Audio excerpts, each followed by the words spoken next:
Fala galera, sejam muito bem-vindos a mais um vídeo do canal. Hoje o cenário aqui da gravação está um pouquinho diferente, porque a Laura, a minha namorada, está comigo.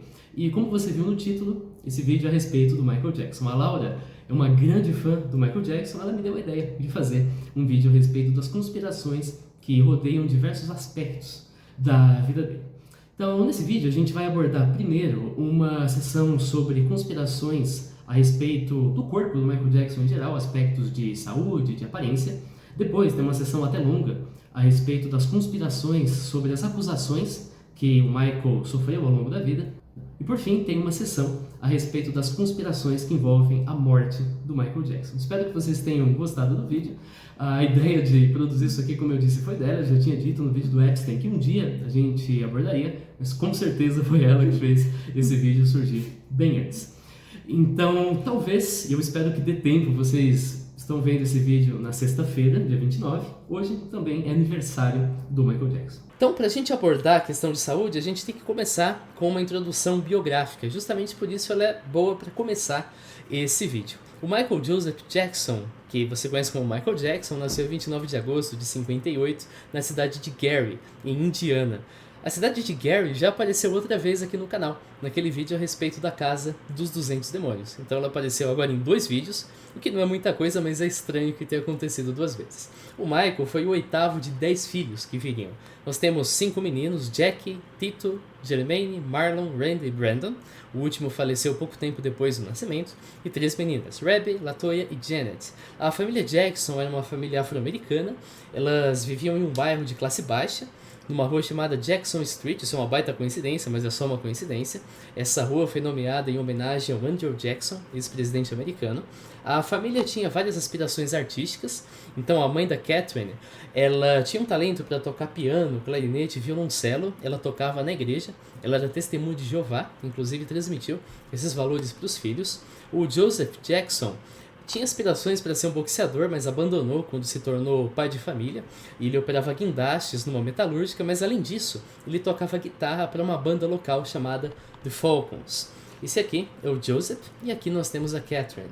Os irmãos também tinham interesse por música. O Michael foi visto dançando uma vez, o Joey quebrou uma guitarra tentando tocar. Ele voltou a tocar quando a guitarra foi reparada, e assim o Joseph deu uma guitarra para ele. Em 64, Tito, Jermaine, Michael, o próprio Michael e o Jack, esses aqui que você vê nessa imagem, formaram um conjunto com 2 amigos. Em 1965, o Marlon também se juntou ao conjunto e deu origem ao Jackson 5.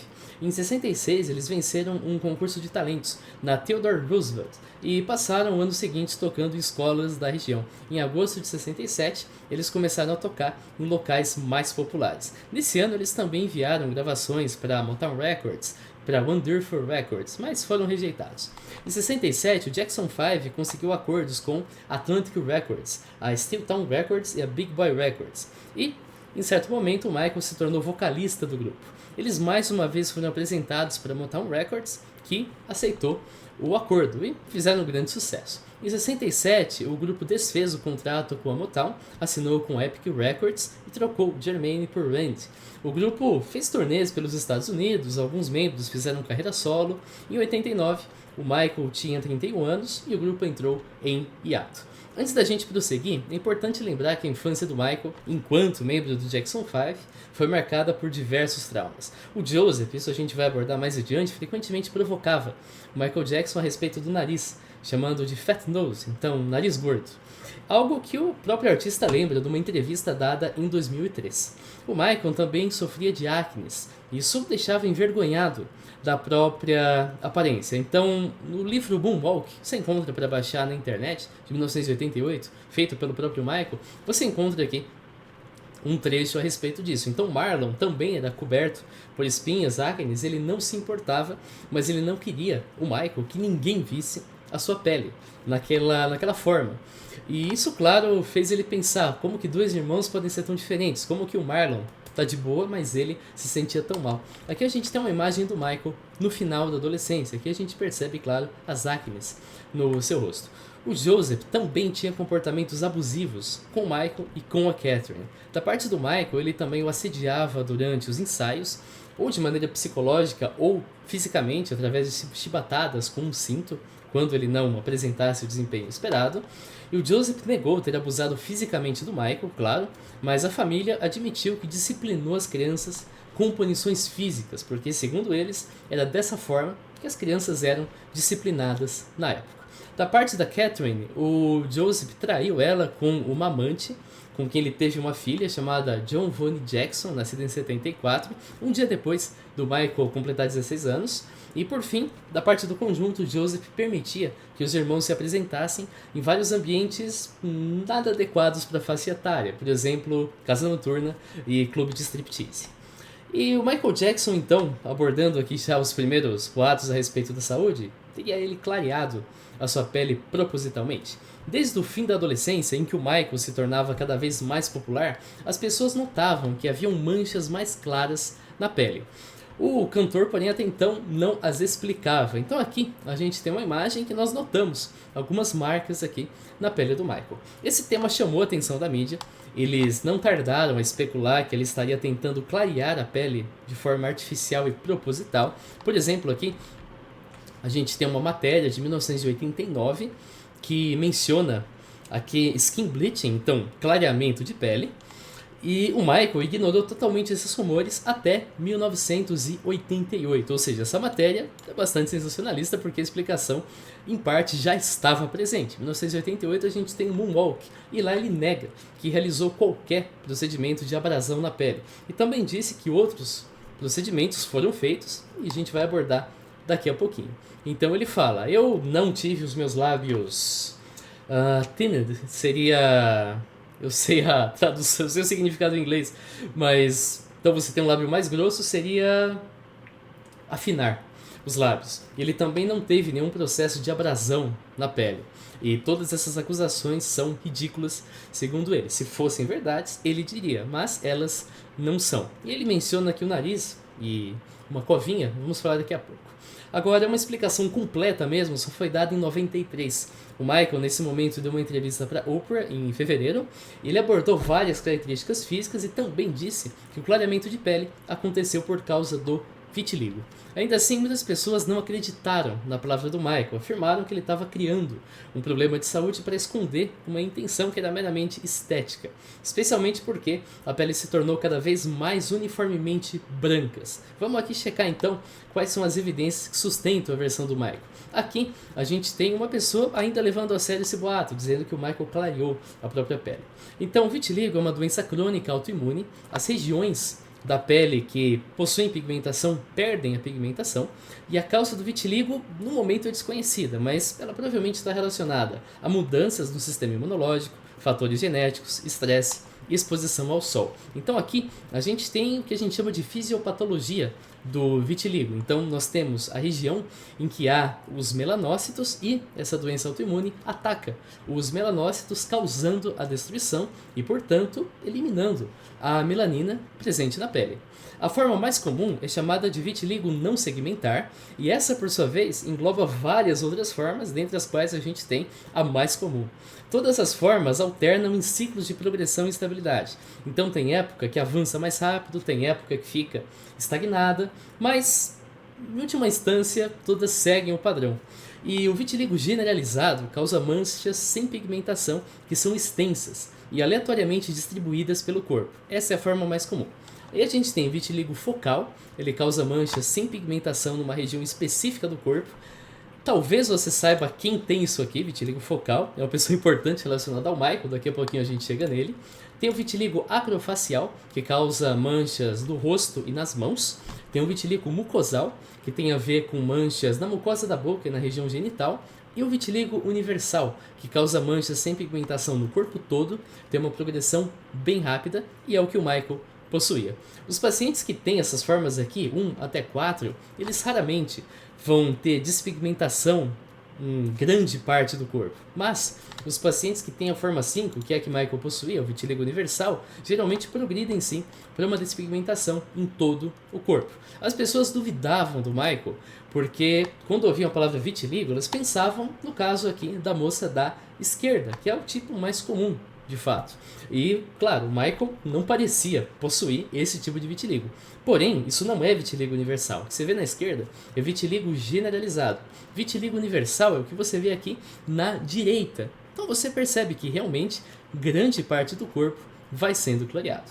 Ainda assim, o Michael aparecia em público com partes do corpo totalmente brancas, o rosto, por exemplo. Isso muito antes do vitiligo progredir. Na verdade, o Michael não queria exibir as manchas na pele. Então, ele cobria partes com roupas e ele usava cremes para uniformizar a coloração das partes expostas. Enquanto o creme tinha uma tonalidade negra, isso não era percebido. Mas, eventualmente, as partes descoloridas eram tão grandes que era mais prático fazer o oposto, usar um creme de tonalidade branca. A gente sabe disso porque existem fotografias um tanto raras que mostram partes da pele que estão descoloridas e também porque em certo momento o Michael decidiu exibir a pele com vitiligo. Por exemplo, no clipe They Don't Care About Us, que é aquele clipe que foi gravado no Rio e também em Salvador. Então aqui, algumas fotografias em que o vitiligo aparece, e aqui, claro, o They Don't Care About Us, em que você percebe claramente aqui os efeitos do vitiligo, dessa vez sem cobertura de nenhum creme na pele. Vale lembrar que nós temos o Arnold Klein, o dermatologista do Michael, que foi autorizado por ele a confirmar a condição, e ele confirmou. Claro que se possui um sigilo entre médico e paciente, então o Arnold Klein não poderia, antes do Michael autorizar, sair falando por aí que ele tinha vitiligo. É óbvio que tem médico que faz isso, mas a ética médica não permite. O Michael autorizou, beleza, ele foi lá e testemunhou. Alguns dizem que o vitiligo do Michael foi induzido quimicamente. Existem produtos químicos que podem iniciar vitiligo em pessoas que têm predisposição genética e que em alguns casos em que a pessoa já tem vitiligo são usados para acelerar e assim eliminar as manchas, mas a primeira possibilidade parece improvável porque é tentativa e erro, e a progressão da doença do Michael é muito mais consistente com o vitiligo universal e avanço natural do que com outro tipo de vitiligo e um avanço forçado, digamos assim, caso ele já possua vitiligo. Ainda assim, vale lembrar que o uso de químicos, nesse caso, é um tratamento legítimo. Você já tem vitiligo e para não ter as manchas na pele, você faz o tratamento para acelerar a progressão. Ainda assim, o Michael não fez nenhum tipo de tratamento desse gênero, até onde a gente sabe. E lúpus. Em 1986, o Klein diagnosticou o Michael com lúpus eritematoso discoide. Essa condição também é autoimune e faz com que o sistema imunológico ataque tecido saudável. Isso causa sintomas de severidade variável: dor na articulação, febre, dor no peito, perda de cabelo, úlcera na boca, linfonodo inflamado, cansaço, pele irritada. No caso do Michael, tem várias fotografias que mostram rosáceas, essa coloração avermelhada em algumas regiões da pele. Além disso, essa condição também afeta a cicatrização de machucados e procedimentos cirúrgicos. Então, uma ferida acaba se tornando maior e demora mais para cicatrizar. O lúpus, assim como várias condições autoimunes, tem períodos de remissão e de surto. Muitas vezes se manifesta com sintomas mais brandos antes de ser propriamente diagnosticado. E com isso a gente chega nas plásticas no nariz. A mídia também reportava que o Michael tinha feito vários procedimentos no nariz para alterar traços étnicos. Na autobiografia, o Michael disse que ele fez 2 rinoplastias. Os detalhes, porém, só vão ser revelados depois da morte dele. Em 79, o Michael já era um dançarino bastante experiente, dançava por horas a fio, 3 horas por dia, girando continuamente. Numa dessas, ele desequilibra, cai e quebra o nariz. Quando você tem um acidente do gênero, você precisa fazer uma cirurgia reconstrutiva no nariz. E como isso era necessário, o Michael estava consciente desse momento, ele aproveitou para reconstruir o nariz numa forma que ele considerasse mais agradável. Por quê? Especialmente por causa dos traumas da infância. Não é fácil você passar a infância toda ouvindo seu pai te chamar de Fat Nose, e provavelmente outras variações desse apelido, e ainda olhar para o seu nariz e achar bonito, porque afinal de contas você foi moldado a acreditar que o seu nariz era feio. Então, ele realiza a cirurgia reconstrutiva, que teria que realizar de qualquer jeito, afinal ele tinha quebrado o nariz, e nesse momento ele opta por fazer essa rinoplastia para moldar de uma forma que ele considerasse mais agradável. Porém, acabei de falar que ele possuía lúpus, e por isso o pós-operatório é complicado. Você não tem uma cicatrização completa, você tem também dificuldades para respirar em consequência dessa cicatrização incompleta. Se você já fez uma cirurgia, você sabe que os primeiros dias depois do pós-operatório são um inferno. Eu tive que fazer uma cirurgia para retirar os sisos, e a maioria das pessoas nascem com os 4 sisos. Eu nasci com, além dos 4 sisos, mais 4 sisos. É uma condição rara, mas não bastante para criar uma doença com meu nome. E por isso eu decidi fazer anestesia geral e retirar tudo de uma vez. No caso, eu precisei retirar... Ao todo não foram 8, foram 6 dentes. E mais um supranumerário que eu tinha aqui embaixo. De fato, é horrível os primeiros dias. Agora imagina esses primeiros dias estendidos ainda mais, porque a sua cicatrização é muito mais lenta. E além, claro, de você ter uma cicatrização mais lenta, você tem problemas de cicatrização. Você fica mais propenso a contrair, por exemplo, uma infecção. E isso leva, por fim, a consequências estéticas. Isso foi mencionado pela mídia não como um problema de saúde, mas como uma característica que foi a ser usada contra ele. Então, por exemplo, aqui o nariz dele teria caído, ou essa caricatura aqui, claro, foca em múltiplos aspectos faciais, mas também no nariz. Ele precisou então fazer uma segunda cirurgia no nariz, não porque ele estava insatisfeito com uma aparência puramente cosmética do nariz, mas porque ele não conseguia respirar, basicamente, além de prejuízos cosméticos, não no sentido de eu acho feio, mas no sentido de estar claramente com uma deformidade. Então, após a morte, o Klein testemunhou que nesse processo nós tivemos o desabamento da cartilagem do nariz. Desse jeito aqui, então, fecha o nariz e tenta respirar para você ver o quão complicado isso é. E nesse momento, então, você, claro, tem o colapso da cartilagem do nariz, e aí, nesse procedimento, você vai pegar um pedaço da cartilagem da orelha, você vai retirar o tecido aqui que obstrui as passagens nasais, e aí você vai reconstruir essa cartilagem usando o tecido da orelha. Algumas versões afirmam que ele decidiu pelas cirurgias para esconder características raciais, mas ele já disse publicamente que tinha orgulho de ser negro, e várias personalidades próximas dele afirmaram que ele não queria se distanciar da sua raça. Agora o Michael alisou o cabelo. Em 27 de janeiro de 84, Michael filmava um comercial para Pepsi em Los Angeles junto com os irmãos. Em dado momento, ele desceu uma escada e um aparato de pirotecnia disparou antes da hora. Nesse momento, então, esse aparato, claro, dispara um material incandescente, e o cabelo já estava repleto de gel, o cabelo pega fogo e nós temos aí um resultado bem grave. O cabelo, claro, em chamas, causou queimaduras de 2º e 3º grau no scalp, que você pode ver exatamente o nível de tecido que é destruído em cada queimadura. Então, o 1º grau ali fica restrito mais à epiderme, depois 2º grau a derme, 3º grau você já desce para a hipoderme, aqui na região da camada de gordura. E o Michael parecia bem nas primeiras horas depois do acidente, mas uma queimadura ela evolui com o tempo. A longo prazo, ele precisou usar isso aqui, um balão de plástico que você infla com ar abaixo do couro cabeludo, e claro, você vai fazendo isso aos poucos, visando expandir o tecido desse jeito aqui. Então você cria um excesso de tecido, depois de uma cirurgia você remove o balão, esvazia, e aí você usa o excesso de tecido para cobrir uma região do couro cabeludo que está afetada. Isso, claro, é feito para o couro cabeludo, mas também para outras áreas do corpo humano. Além disso, algumas regiões do couro cabeludo não mais cresciam cabelo.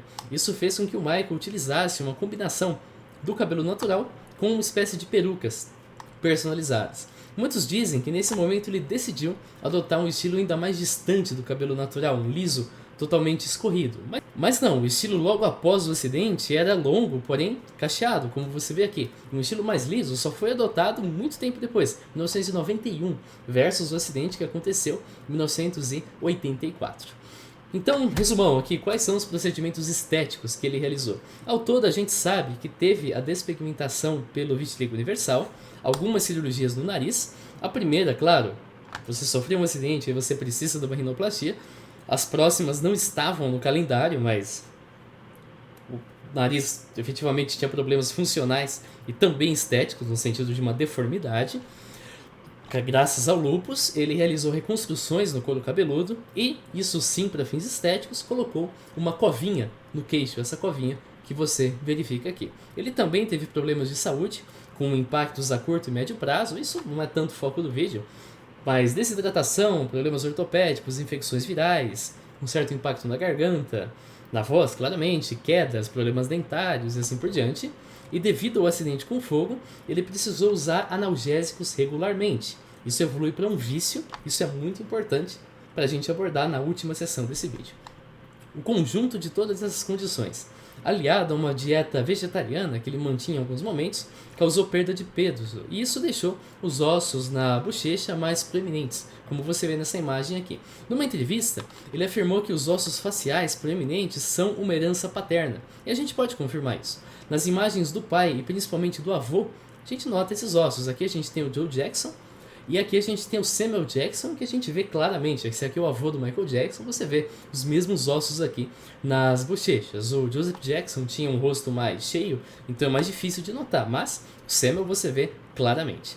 E vários diagnósticos de condições mentais foram atribuídos ao Michael, antes e depois da morte, mas nenhum foi propriamente investigado para que qualquer afirmação que seja feita hoje tenha qualquer tipo de peso, além de ser uma mera especulação. O mais popular é o de que o cantor tinha dismorfia corporal. Isso faz com que você tenha uma preocupação excessiva e obsessiva com defeitos percebidos na aparência física. Isso causa um sofrimento significativo. A própria fundação de dismorfia corporal cita pessoas que sofrem disso: Lily Reinhardt, Reed Irving, Robert Pattinson, Shirley Manson, Michael Jackson aqui no meio, Andy Warhol e assim por diante, Franz Kafka. Agora a questão é que todos eles aqui, exceto o Michael, admitem que eles sofrem desse problema.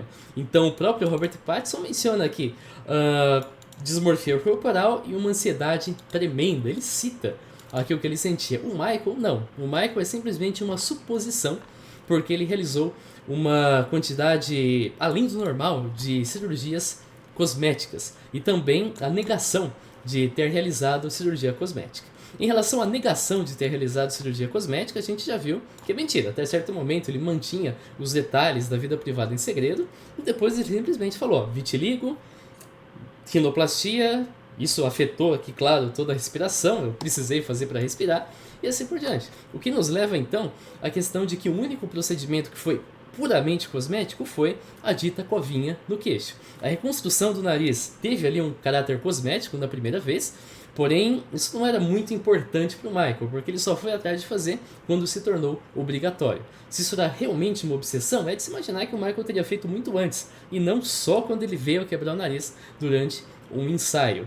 Os outros procedimentos que chamam de excessivo, fez muita rinoplastia, não fez muita rinoplastia, fez o que era necessário para tentar corrigir falhas funcionais e deformidades reais. Não é que tinha um nariz que ele achava feio, não, tinha um nariz que sofria claramente de uma deformidade. E também é citado que o Michael fazia um uso frequente de máscara facial. Isso tem duas explicações. Primeiro, a necessidade de evitar infecções após uma cirurgia. Isso é extremamente importante. Se você tem ali uma região que tem uma ferida de certa forma aberta, você não quer bactérias e micróbios vindo do seu rosto. E também pós-operatório, como eu disse, não é nada agradável de se ver. Depois da minha cirurgia do siso, eu fiquei com o rosto totalmente inchado e algumas partes até ficaram verdes na pele. Então, claro, você vai querer esconder esse tipo de coisa se você puder, ainda mais com tantos tabloides em volta de você. E será que ele usou uma câmara hiperbárica para viver até os 150 anos? Ele, claro, foi tratado ali das queimaduras, isso aconteceu no Broadmoor Memorial Hospital, e ele decidiu doar uma câmara hiperbárica para o instituto. Na recuperação de queimaduras, a câmara hiperbárica não serve para viver até os 150 anos, serve para permitir que o paciente fique num ambiente com plenitude de oxigênio que auxilia na regeneração dos tecidos. E o Michael decidiu experimentar o equipamento, ele doou o negócio, vou entrar lá e tirar uma foto, simplesmente isso. Ele não decidiu fazer uso regular da câmara hiperbárica por motivo nenhum, ele só entrou e tirou uma foto. Mas os tabloides noticiaram que ele pretendia usar para viver até os 150 anos. Isso é mentira de tabloide, nada além disso.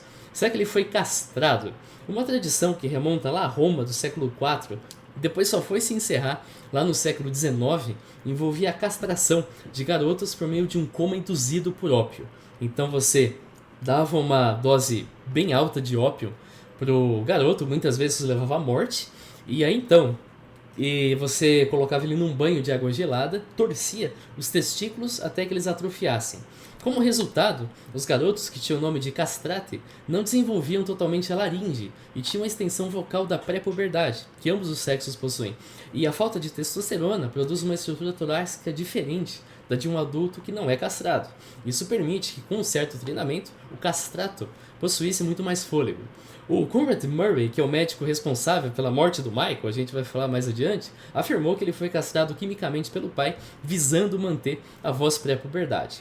Já um médico francês chamado Alain Branchereau, que não teve envolvimento direto com o caso do Michael, defendeu num livro chamado Michael Jackson, The Secret of a Voice, que o cantor tinha feito um tratamento para acne com a ciproterona e fez com que ele tivesse a voz de um castrato. Então, ao passo que o Murray afirma que isso foi proposital, o Allen deixa no ar de que talvez tenha sido acidental, talvez não.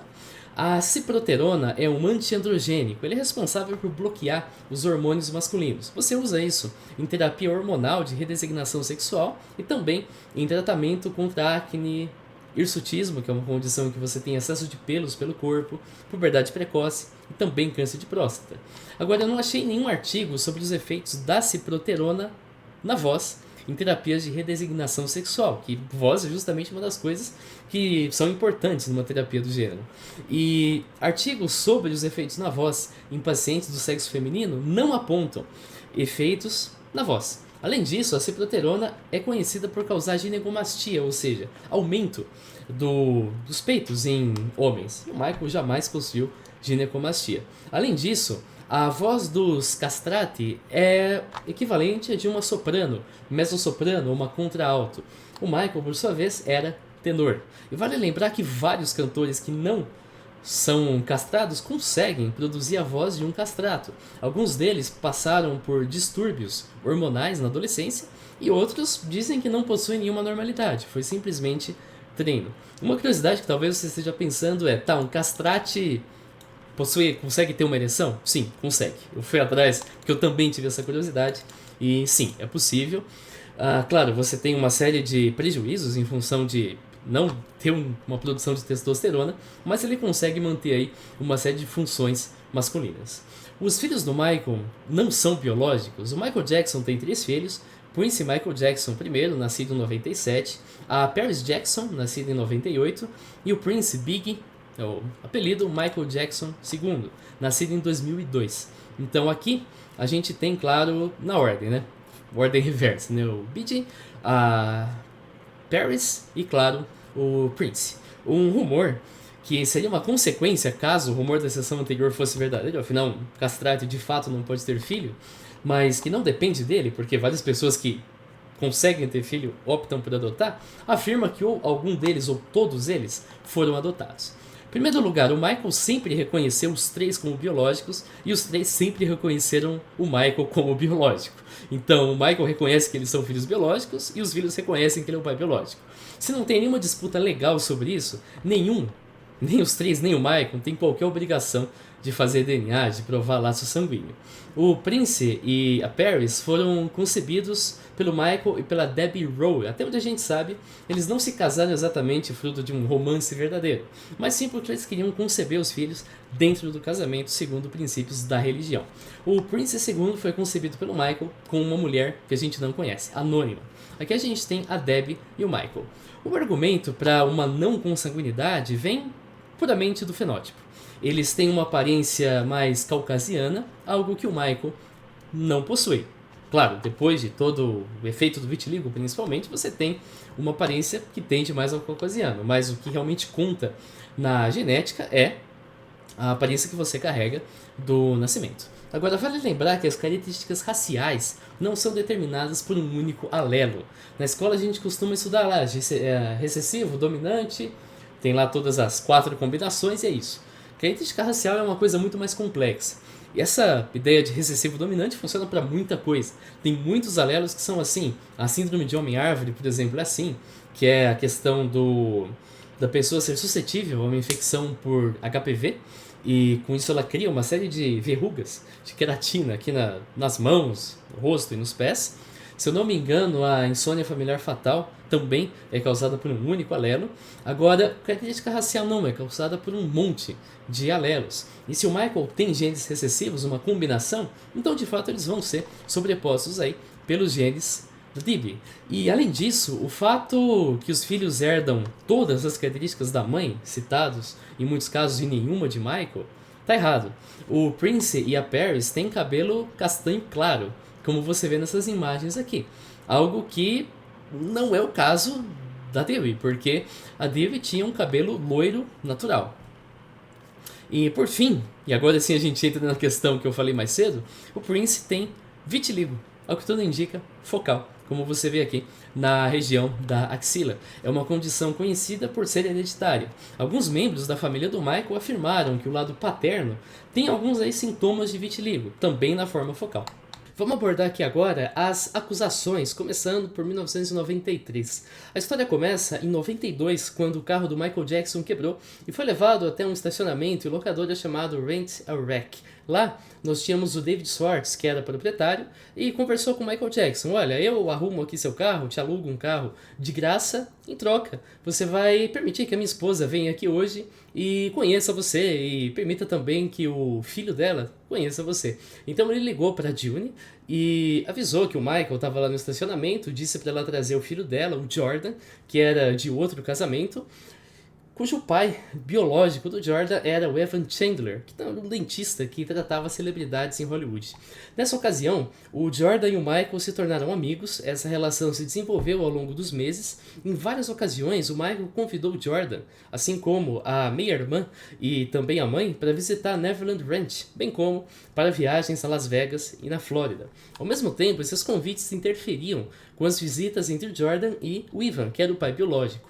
O garoto até mesmo preferia estar com o Michael. Paradoxalmente, o Evan encorajou o Michael a passar mais tempo com o Jordan. Em junho, tanto o Jordan quanto a June foram com o Michael para um festival de música em Mônaco. Isso deixou o Evan com ciúmes. Na volta, o Michael passou 5 dias na residência de June e dormiu em um quarto com o Jordan e também o seu meio-irmão. Numa acusação, o Evan afirmou que esse momento foi o gatilho para suspeitar que havia um abuso sexual ocorrendo, apesar de que ele jamais viu os dois sem roupa ou em qualquer posição sugestiva. O contato entre o Jordan e o Michael cessou em junho de 93. No dia 2 de agosto, o Evan realizou uma extração dentária no Jordan e quando o Jordan estava sob efeito de anestesia, ele perguntou se o Michael já havia tocado no seu pênis. Ele respondeu que sim. A partir daí, o Evan chantageou o Michael Jackson por $20 milhões, ameaçando levar o caso ao tribunal. O Michael negou, fez uma contra-oferta de $1 milhão, o Evan abaixou para 15 milhões e o Michael abaixou ainda mais para 350 mil. No dia 17 de agosto, o Jordan foi levado para uma sessão de 3 horas com um psiquiatra. Lá, ele relatou que foi abusado por meses, descreveu masturbação, sexo oral e forneceu supostos detalhes do pênis do Michael Jackson. Esse caso foi levado então ao tribunal. O Michael tinha, como eu disse, o Neverland Ranch, a gente vai falar muito dele agora, a partir de agora, desde 1988, que foi batizado em homenagem ao Peter Pan, a Terra do Nunca. E lá ele tinha um parque de diversões e um zoológico. Esse nome, Peter Pan, é uma personagem que nunca sai da infância, é um símbolo do apreço que o Michael tinha por seus filhos e também por todas as crianças. Por essa razão, a investigação que começou no dia 18 de agosto não teve nenhuma dificuldade em achar dezenas de crianças que tinham contato com Michael, algumas se tornaram pessoas famosas e todas elas negaram que tinham sido abusadas por ele, exceto por uma que a gente vai falar daqui a pouquinho.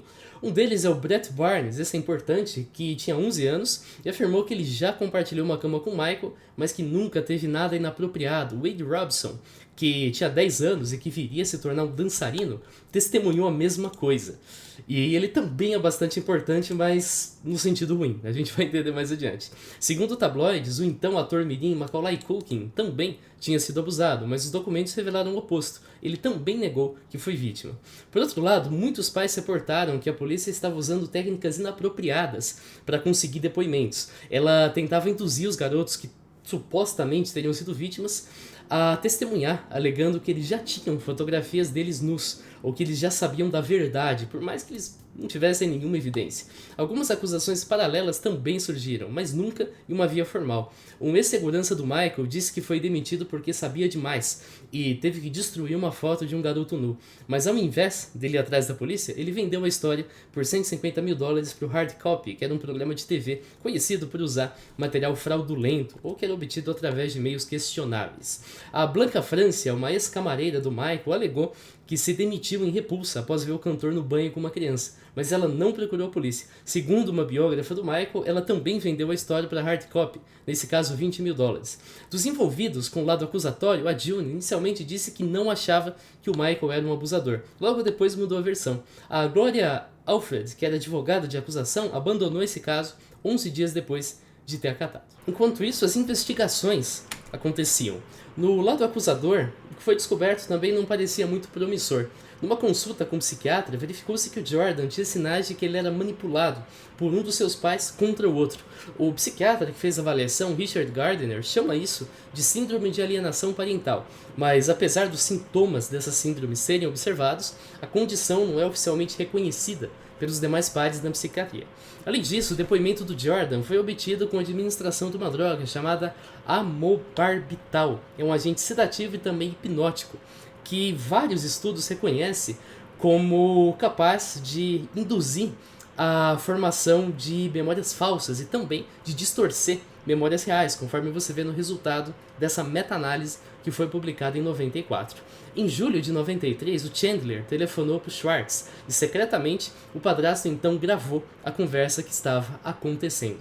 A publicação das fitas se tornou uma evidência fundamental para a defesa do Michael, porque trazia vários indícios de que o Chandler pretendia usar a amizade entre o Jordan e o Michael para obter ganho financeiro. Um trecho dessa gravação indica que o plano do Chandler era acabar com a carreira do Michael e ganhar tudo o que ele queria. De fato, Chandler devia $68 mil em pensão alimentícia. Conforme você vê aqui, o Chandler diz: se levar isso adiante, eu ganho em grande estilo, não tem como perder. Eu vou conseguir tudo o que eu quero e eles vão ser destruídos para sempre. A carreira do Michael vai acabar, este homem vai ser humilhado, ele não vai acreditar no que vai acontecer com ele. Além dos próprios pesadelos, no caso do Michael, ele não vai vender mais nenhum disco.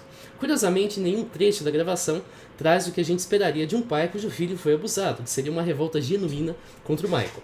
Finalmente, até as investigações mais invasivas levaram a resultados negativos. Uma busca que foi feita no Neverland Ranch no dia 27 de agosto não levantou achados, e uma perícia que levou 25 minutos, uma chamada strip search, e exigiu que o Michael se despisse, mostrou que o pênis não era compatível com a descrição que o Jordan forneceu. O Jordan disse inclusive que o Michael era circuncidado, mas o Michael não era circuncidado.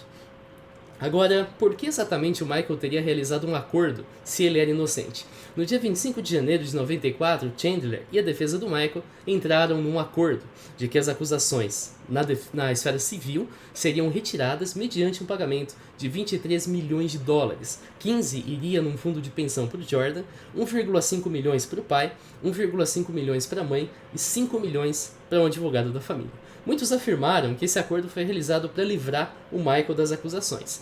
Agora, segundo o promotor do caso, Gil Garcetti, as investigações iriam continuar e continuaram independente desse acordo ter sido feito.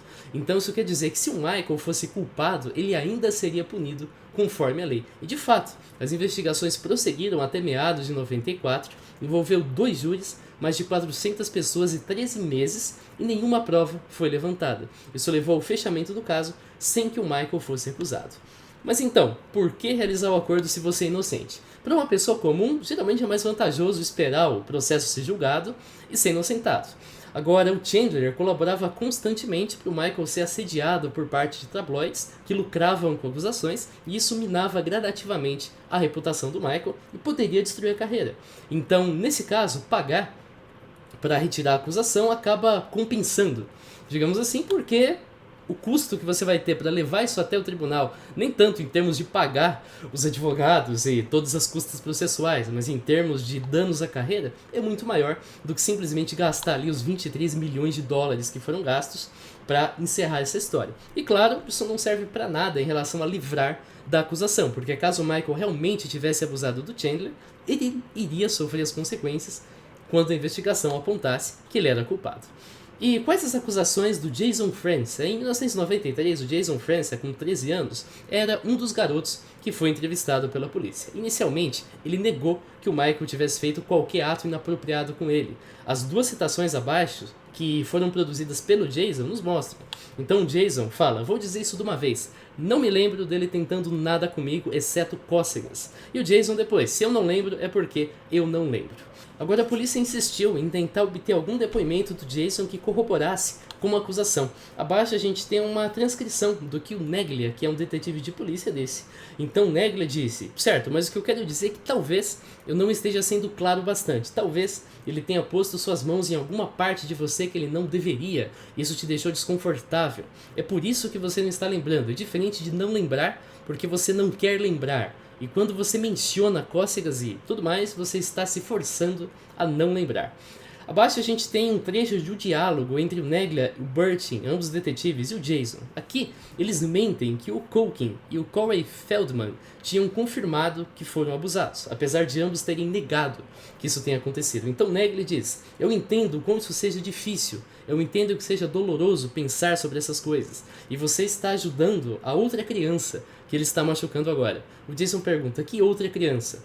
O Burton diz: ele está fazendo a mesma coisa. O Jason pergunta: o Macaulay Culkin? O Neglia diz: só que ele está fazendo coisas bem piores. A sua mãe te tirou de lá, mas a mãe do Macaulay não vai te tirar de lá. Mas a mãe do Macaulay não vai tirar ele de lá. O Burton diz: ele está fazendo coisas piores. O Neglia: é muito pior com ele.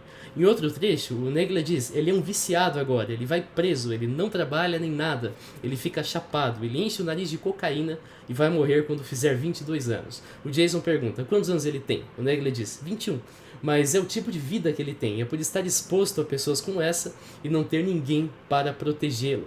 O Burton diz: como você teve a sua mãe? O Neglia diz: sua mãe te tirou e você é sincero. E sua honestidade conosco vai nos ajudar a tirar a próxima criança de lá. Pode ser tarde demais para o Macaulay, mas tem crianças que estão viajando com ele na turnê agora. Talvez possamos tirar essas crianças de lá. O trecho aqui a respeito do viciado que não trabalha, que fica chapado, é a respeito do Corey Feldman. A gente vai falar dele também mais adiante.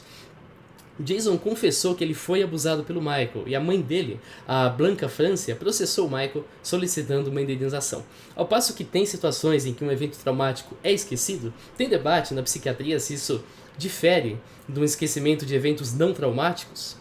Isso é um tema bastante interessante, é um assunto muito debatido na psiquiatria, a gente pode falar eventualmente, mas não aqui. Uma entrevista desse tipo tem que ser conduzida por um terapeuta, não por detetives de polícia. Eu mesmo tenho um evento na minha vida que eu não lembro de nada, eu sei que ele aconteceu, mas eu não tenho absolutamente nenhuma lembrança. Quando eu era criança, eu cresci com duas cachorras, ambas. Uma delas nasceu logo depois que eu nasci, obviamente eu não lembro, então para mim elas sempre existiam desde que eu existia. Uma eu lembro bem como morreu, as duas morreram bem idosas, acho que uma com, 17 anos, outra com 15.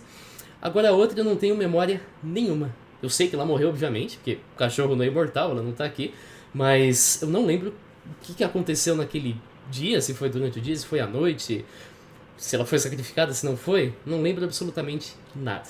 Voltando aqui, além disso, segundo um artigo a respeito de entrevistas com uma possível vítima de abuso sexual, existem 9 aspectos que são responsáveis por comprometer a validade da entrevista, que estão presentes no depoimento do Jason. Dos 9 aspectos, 8 aparecem. O único que não aparece é a entrevista não ter sido filmada.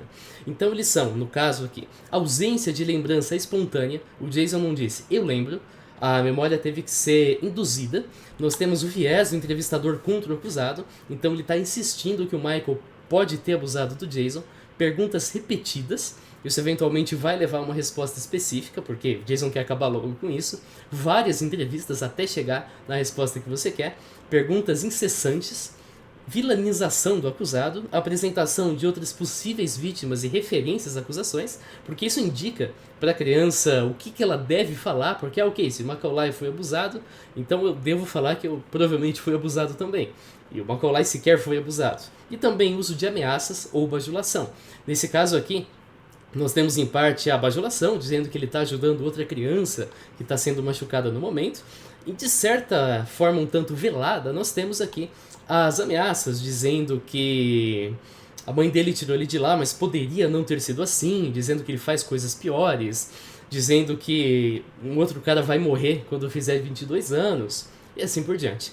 Agora, como o Michael conheceu a família Arvizo? Então, nisso nós já abordamos duas das acusações, duas pessoas. Nós temos ainda duas acusações, mas um total de 3 pessoas. Então, em junho de 2000, o Gavin Arvizo, com 10 anos, foi diagnosticado com um tipo bem raro e agressivo de câncer no rim, que se espalhou com metástase para outros órgãos. Ele teve sessões de quimioterapia, sobreviveu, e durante esse período era visitado pelo Jamie Masada, e frequentemente ele pedia para o Jamie Masada, que era um comediante, para conhecer celebridades. Em certo momento, ele pediu para conhecer o Michael Jackson, e o encontro aconteceu em agosto de 2000, quando Gavin e também a irmã mais velha dele, a Devlin, e o irmão mais novo, o Star, e a mãe Janet e o pai David visitaram Neverland Ranch e passaram uma noite no local. Desse momento até setembro de 2002, não teve muito contato presencial entre o Michael e os Arvizo. Ainda assim, o Michael ajudava a família, ele doou uma van e um notebook, ele permitiu que Neverland Ranch fosse usado para uma campanha de doação de sangue para o Gavin, os funcionários doaram sangue, e a família visitou o local entre 7 e 10 vezes, mas ou o cantor não estava, ou ele evitava de propósito. Já em setembro de 2002, o produtor britânico Martin Bashir trabalhava num documentário chamado Living with Michael Jackson. Ele sugeriu abordar como o cantor auxiliava crianças doentes. O Michael convidou os Arvizo para visitar mais uma vez Neverland Ranch. O Bashir, porém, tinha outras intenções e distorceu a relação entre o Michael e o Gavin. Ele mostrou o cantor de mãos dadas com Gavin enquanto ele descansava a cabeça no ombro. Ele também questionou se isso era ou não aceitável em relação a compartilhar uma cama com uma criança. O documentário foi ao ar em fevereiro de 2003, causou uma reação pública desastrosa para a reputação do Michael, inclusive teve o resgate das acusações do Chandler. A família Arvizo viajou no dia 6 de fevereiro para Miami, visando participar de uma coletiva de imprensa para defender o Michael. A coletiva foi cancelada e eles então foram para Neverland Ranch. Lá eles permaneceram até 12 de março. No dia 20 de fevereiro de 2003, um vídeo-resposta chamado Michael Jackson Take Two, The Footage You Were Never Meant to See foi publicado por Michael, em que imagens feitas pela equipe do cantor mostravam que o Michael sequer tinha compartilhado a cama com as crianças. A cena para o documentário, que não foi mostrada no documentário original, mas que foi capturada pela equipe do Michael, mostrava que ele tinha dormido no chão, junto com o assessor. O assessor estava lá até para testemunhar que nada tinha acontecido, enquanto as crianças ficavam na cama. Além disso, ninguém da família, nesse momento, alegava ter sido abusado pelo Michael. A família até gravou um segmento para o vídeo-resposta, mas que não entrou na versão final, e vai ser importante. E quando a acusação surgiu e como que ela mudou ao longo do tempo? Em 24 de março de 2003, a Janet Arvizo contratou o advogado William Dickerman para mediar com o advogado do Michael Jackson a transferência de itens da família que ficaram num espaço de armazenamento, storage locker. Não sei como descrever, basicamente uma garagem que você pode armazenar coisas. Se você assistiu Breaking Bad, tem aquela parte que a Skyler tem que lavar dinheiro e ela decide alugar, né, um desses espaços para colocar pilhas de dinheiro ali, porque nem tinha mais como lavar aquela quantidade de dinheiro que o Walter White conseguia fazer. Então aquilo lá é um storage locker. E essa negociação envolvia a transferência e também os custos para o aluguel daquele espaço, que já estavam bem altos. As correspondências não mencionam nada a respeito ou de abuso sexual ou das outras acusações, que são cárcere privado e ainda fornecimento de álcool para embriagar o menor de idade. O Dickerman indiciou a família Arvizo. O Dickerman indicou a família Arvizo ao advogado Larry Feldman, que já havia trabalhado para o Chandler anos antes. O Feldman e o Dickerman firmaram um acordo de divisão de honorários e assumiram o caso. O Feldman arranjou uma consulta com Stanley Katz, um psicólogo, que também estava envolvido no caso do Chandler, dessa vez por Gavin.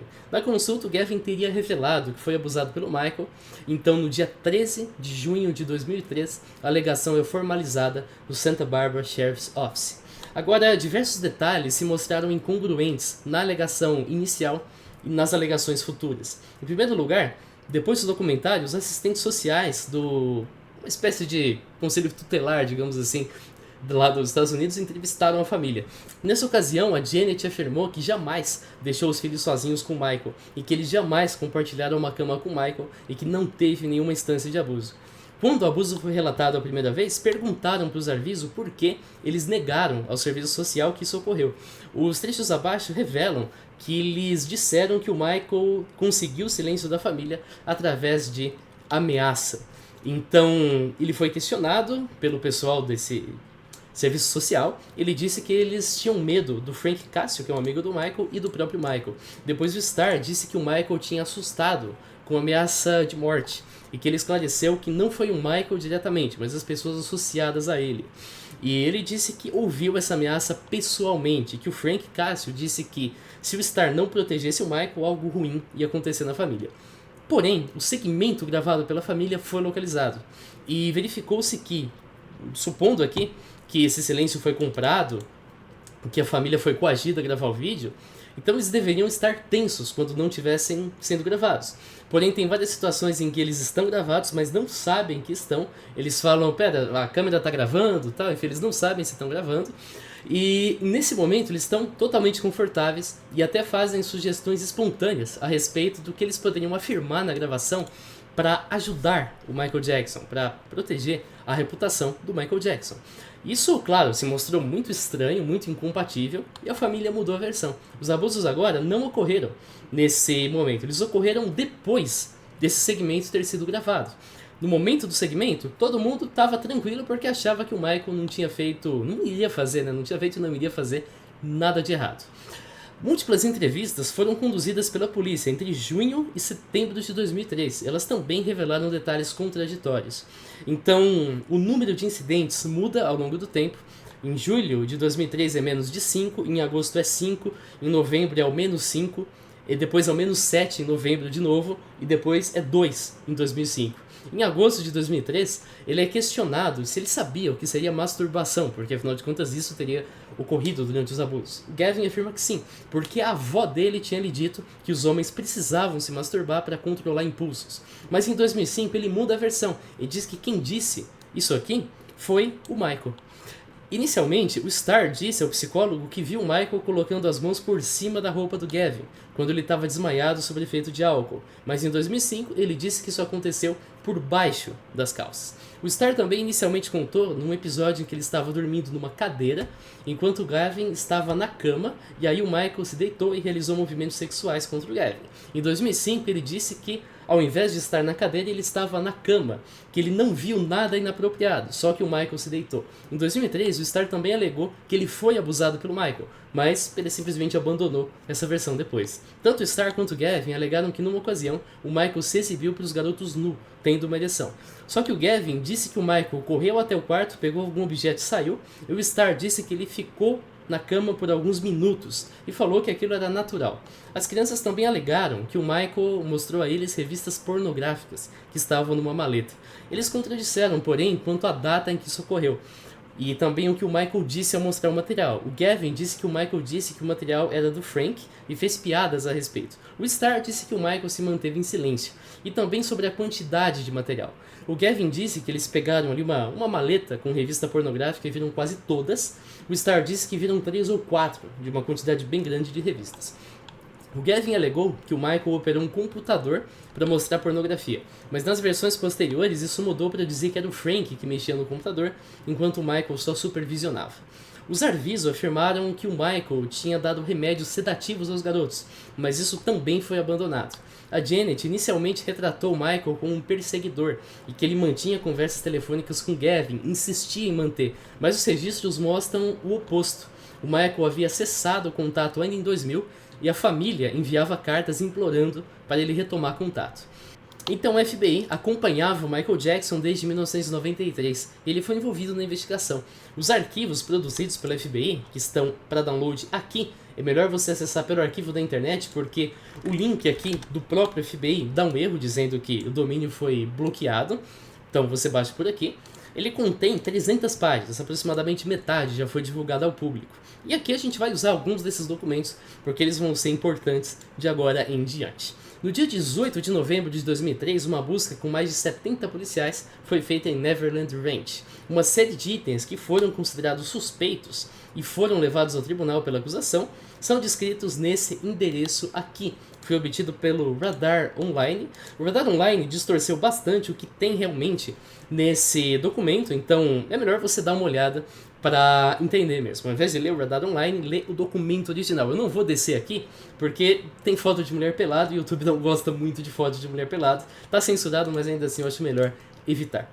Além disso, a acusação também citou itens que o Departamento de Polícia de Los Angeles achou no quarto do Michael lá em 93. Nessa lista, a acusação, ao abordar aqui pornografia que poderia ser pornografia infantil, usa os termos teen ou teenager. Em português, quase sempre, se eu falo a tradução disso aqui, que é adolescente, você entende como menor de idade. Agora, em inglês, isso pode também denotar jovens adultos. Essa possível fonte de confusão vai ser resolvida na separação a seguir. Uma categoria de itens encontrados é a de erótica e pornografia, seja heterossexual ou homossexual, que apesar de em alguns casos envolver fetiches um tanto pouco usuais, apesar de serem dos fetiches pouco usuais os fetiches mais comuns, é legal, porque exibe adultos fotografados com consentimento, não tem nada de ilegal a esse respeito. Eu não vou ler a lista inteira aqui, mas basicamente é pornô, tá? Nós temos aqui tanto algumas coisas que são eróticas, assim, então não exibe sexo propriamente, mas tem homens nus, ou mulheres nuas, adultos, em todos os casos, em poses que são sugestivas, apesar de não mostrarem um ato sexual, e nós temos aqui também pornografia propriamente. Então, a revista pornográfica Very Legal, que apesar do nome aqui, é uma revista legal, não tem nada de pornografia infantil, DVDs pornográficos, vários DVDs aqui. Nós temos um que não é exatamente pornográfico, chama Pimps Up, Hose Down, é um documentário sobre cafetanismo e prostituição nos Estados Unidos. Temos aqui revistas The Best of Club, Couples, Naughty Neighbors, 23 revistas The Nudist, que é uma revista de nudismo lá da década de 30, e aqui também vários outros livros. Nada sobre isso é ilegal. Como eu disse, um adulto tem o direito de possuir pornografia legal em casa. Agora, as digitais do Stereo e do Gavin foram encontradas em algumas dessas revistas, e isso incriminaria o Michael se a explicação para isso fosse que ele mostrou as revistas para os garotos. A definição de pornografia infantil nos Estados Unidos, você encontra a definição no endereço aqui do Departamento de Justiça, é a de qualquer representação visual de conduta sexual envolvendo um menor de idade que tenha menos de 18 anos. Independente de qual seja a idade de consentimento de cada estado, a idade para a pornografia infantil é menos de 18. Nenhum dos materiais encontrados se encaixa na definição de pornografia infantil. Quem está julgando isso não sou eu. Não sou eu que julgo se é ou não pornografia infantil. É justamente o relatório aqui do Condado de Santa Bárbara. Então aqui, para cada item, nós temos aqui uma descrição dizendo se isso se enquadra ou não na categoria de pornografia infantil. Infelizmente não está com o OCR para eu pesquisar exatamente aqui a ideia. Porém, ele menciona aqui que isso aqui, nenhum do material nesse livro encaixa-se nos requisitos legais para ser considerado pornografia infantil. E ele fala aqui que esse tipo de material, que é justamente o que foi usado na acusação, pode ser usado para pessoas que visam abusar de menores como uma forma de abaixar as inibições e assim facilitar o abuso. Agora, a questão é que então nós temos uma lista de materiais que não são pornografia infantil, mas que incluem menores de idade nus em contextos que não são sexuais. Então isso envolve fotografias aqui, um livro no caso que tem muitas fotografias de crianças com roupas dos pais, é uma obra artística, mas que também tem 3 fotografias de crianças nuas. Tem um livro aqui que tem fotografias em preto e branco, algumas de adolescentes de idade não determinada que estão nus. Tem um livro que tem fotografias feitas por volta de 1800, algumas mostram adolescentes nus. Outro aqui que é sobre a cultura de rua em Los Angeles, que tem algumas fotos de 9 jovens nus, que a idade não é especificada. E um livro chamado Room to Play, que traz fotografias de crianças alteradas digitalmente, então algumas com o rosto em outro corpo e assim por diante. Algumas estão nuas, mas não tem exibição de genitais. A posse desses livros definitivamente é algo a ser questionado, mas elas não foram consideradas suficientes para sustentar o mérito da acusação, porque eles jamais foram acompanhados de materiais que realmente eram pornografia infantil, não eram acompanhados de nenhuma evidência que sustentassem essa acusação, e além disso esses livros não pareciam fazer parte de uma coleção de materiais que era pornografia infantil quase ilegal, digamos assim. Faziam parte de coleções de fotografia e não uma coleção pornográfica propriamente. Outra categoria são os computadores. Nós tínhamos um total de 16 discos rígidos, somando aí todo tipo de equipamento. Eles foram periciados, mas tudo que acharam foram imagens e acessos a sites, alguns até tinham usuário e senha, de pornografia legal. Um dos computadores foi usado para pesquisar pornografia e em outro momento para pesquisar adoção. Agora, a adoção de crianças. Nada indica que buscas pornográficas e buscas por adoção estivessem relacionadas. O Michael, evidentemente, não conhecia o modo anônimo nesse caso. Lembrando que o modo anônimo ele não bloqueia dados deixados na internet, mas ele tenta evitar que as informações fiquem mantidas no computador, propriamente dito. E uma pessoa pode usar o mesmo computador para fins totalmente diferentes. Então, ok, você vê pornô numa hora, dias depois você pesquisa adoção. Isso, a princípio, não tem nada de errado. O problema está se você associar ambas as coisas. E como que o Michael foi preso e acusado? No dia 20 de novembro de 2003, o mandato de prisão foi expedido contra o Michael. Ele estava em Las Vegas, mas ele voltou para a Califórnia e se entregou e foi liberado mediante fiança de 3 milhões de dólares. Em 18 de dezembro de 2003, o Michael foi acusado em 7 instâncias de abuso infantil e 2 instâncias de intoxicação visando cometer um crime. No dia 21 de abril de 2004, ele foi acusado por um júri também de sequestro de menor, cárcere privado e extorsão. Ele se declarou inocente no dia 30 do mesmo mês. Com o Michael enfrentando uma pena que poderia acumular até 18 anos de prisão se fosse condenado, o julgamento começou no dia 25 de fevereiro de 2005. O Rodney Melville, o juiz, impediu que qualquer lado divulgasse informação para a imprensa durante o julgamento e proibiu que câmeras fossem colocadas no tribunal. As testemunhas de acusação foram chamadas. O Martin Mesher, que produzia o documentário Living with Michael Jackson, aquele lá, subiu à tribuna enquanto o documentário era mostrado para o júri, mas ele se recusou a responder às perguntas dos advogados de defesa. O Jason Francia e o Jordan Chandler, todos os acusados passados, reforçaram as versões. Gavin, Starr e Janet reforçaram as versões. O Ralph Chacon, um antigo segurança do Michael, disse que viu o cantor realizar sexo oral no Chandler no começo da década de 90. Uma antiga empregada, a Adrienne McManus, testemunhou que viu o Michael beijando e tocando garotos, incluindo o Culkin, que ele negou.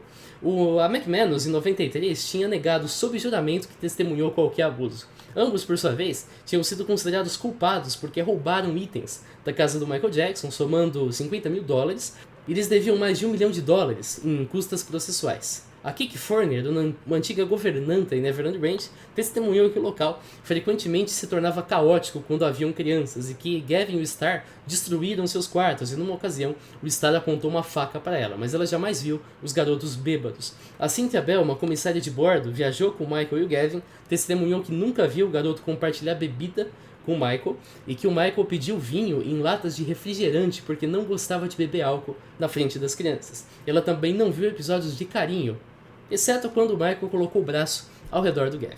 O Philip Lamorque, cozinheiro do Michael, disse que viu Michael com suas mãos dentro da cueca do Culkin. O ator também negou. O Jesus Salas, caseiro, testemunhou que viu Michael afetado por remédios e bebidas e que adolescentes pareciam bêbados, mas ele negou que viu Michael dar bebida aos adolescentes e afirmou que ele servia vinho para o cantor, mas ele também levava refrigerante para os garotos. A Debbie Rowe, ex-esposa do Michael, que a gente já falou, foi chamada esperando que ela confirmasse que foi forçada a defender o cantor, mas ela fez o oposto. Ela defendeu que o ex-marido era inocente. O Corey Feldman ia testemunhar, mas optou por se ausentar. Posteriormente, ele disse que o Michael nunca o tocou, mas que quando ele tinha 13 ou 14 anos, o Michael mostrou para ele um livro médico que abordava infecções sexualmente transmitíveis e tinha imagem de genitais. Ele concorda que isso não foi abuso, foi uma tentativa do cantor de lhe conscientizar a respeito de educação sexual, porque o Corey não tinha nenhum aconselhamento parental. Mas ele entende que isso pode não ter sido a melhor ideia possível, que ele ficaria muito puto se um homem de 40 e tantos anos mostrasse imagens do tipo para um filho dele. E a defesa? Múltiplas testemunhas de defesa foram chamadas. O Culkin testemunhou que dormiu várias vezes na cama do Michael entre 9 e 14 anos, mas ele nunca foi abusado e nunca viu o cantor fazer qualquer ato inapropriado. Wade Robson, a gente falou dele pela segunda vez, a gente ainda vai falar uma terceira, que é cantor e dançarino, testemunhou que dormiu na cama do Michael várias vezes, nunca foi abusado e que eles só jogavam videogame, assistiam filme, conversavam e às vezes faziam guerra de travesseiro. Brett Barnes, produtor de cinema, testemunhou que compartilhou a cama com Michael, mas negou que foi abusado e criticou a acusação por tê-lo citado como uma das vítimas. Algumas pessoas testemunharam sobre os Arvizo. O George Lopes afirmou que apoiou a família durante a luta de Gavin contra o câncer, mas concluiu que eles estavam mais afim de dinheiro do que ajudar o Gavin e cortou relações quando isso ficou claro.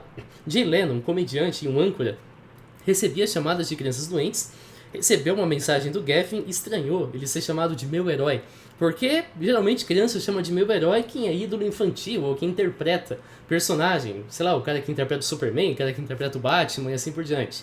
O Jay Leno era um comediante e apresentador de programa late night show, que chamam. Não era o tipo de programa voltado para criança, e dificilmente uma criança teria ele como um herói.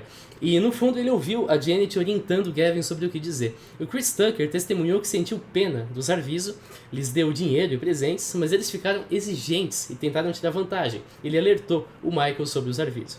As digitais dos garotos nas revistas pornográficas foram explicadas pelo Gavin e o Star terem encontrado as revistas por conta própria e o Michael ter tirado as revistas dos garotos, algo que foi sustentado pelo Frank em 2019. Aqui é uma situação de palavra contra palavra, porém a versão dada pela defesa é perfeitamente plausível. Os digitais dos garotos podem ter aparecido quando eles acharam essas revistas, e as do Michael podem ter aparecido em qualquer momento. As revistas eram do Michael, ele pode ter visto essa pornografia antes ou depois dos garotos terem pego a revista. O alarme que existia no quarto do Michael para detectar a pessoa se aproximando foi explicado porque ele precisava saber quando os estranhos se aproximavam do cômodo. Afinal, Neverland Ranch era um local frequentado por fãs, crianças e funcionários. Isso aqui até pode ser usado pela defesa para sustentar que o Michael estava preocupado em não permitir que ninguém em Neverland Ranch visse algo da vida privada dele que seria inapropriado. Então, sei lá, ele tem o direito de ficar como ele quiser no quarto dele, inclusive sem roupa. Ele não queria que alguém se aproximasse, incluindo uma criança, e visse ele nessa situação. Quanto às acusações de cárcere privado, percebeu que a família saiu de Neverland em vários momentos, inclusive para fazer compra, e jamais eles contataram a polícia ou pediram ajuda. E o veredito? O júri discutiu por 7 dias, levou 32 horas no total. A decisão foi proferida no dia 13 de junho. Eles declararam o Michael inocente de todas as acusações. Os jurados consideraram que a acusação foi fraca, que a linha do tempo era problemática e, além disso, bem estranho, que a Janet tentou iniciar uma comunicação com o júri, estalando os dedos na direção. Os jurados apontaram que não tinham evidências que poderiam lhes mostrar ou criar dúvida na possibilidade de que o Michael fosse culpado, que eles deveriam votar por ser inocente. Então aqui a gente tem uma ilustração, aqui nós temos o advogado do Michael e o Michael no momento em que a proclamação da sentença foi feita. E as acusações de Living Neverland? 2 documentários, chamados Living Neverland e Living Neverland 2, Surviving Michael Jackson, foram publicados em 19 e 25. Eles trazem o Wade Robson e o James Safechuck, ambos alegando que foram abusados pelo Michael Jackson. Os 2 homens mencionam que o Michael os abusou através de masturbação, sexo oral e anal, que ocorreram em Neverland Ranch e em outros lugares. Eles também relataram que o cantor definia esses atos como românticos. O Robson iniciou um processo em 2013 contra a propriedade do Michael Jackson, dizendo que foi abusado entre 90 e 96, começando quando tinha 7 anos. O Safechuck iniciou o processo em 2014, eu tenho que corrigir aqui, não é 24, é 14, alegando que foi abusado pelo cantor entre 88 e 92. Ele começou a terapia em 2013 para relembrar o trauma. Isso foi motivado quando ele viu o Robson na TV. Além disso, ele alegou que o Michael levou ele para comprar um anel de noivado e realizou uma encenação de casamento. Ambas as ações foram consideradas inválidas, porque o Michael já tinha falecido e as companhias não seriam responsáveis financeiramente por qualquer crime, caso o cantor tivesse cometido. Ambos disseram que o Michael preferia garotos antes da puberdade, e por isso o Safechuck foi trocado pelo Brett Barnes e o Robson foi trocado pelo Macaulay Culkin. Agora, várias pessoas apontaram falhas nessas versões. Isso foi feito em vários documentários: Neverland First Hand, Michael Jackson Chase of the Truth, Square One e Lies of Living Neverland. Alguns contra-argumentos eu analisei e não são condições suficientes para negar os argumentos originais. Esses eu deixei de fora aqui do que eu vou apresentar porque eu acho que não vale a pena pensar sobre eles e considerar que eles servem de alguma coisa quando eles não servem.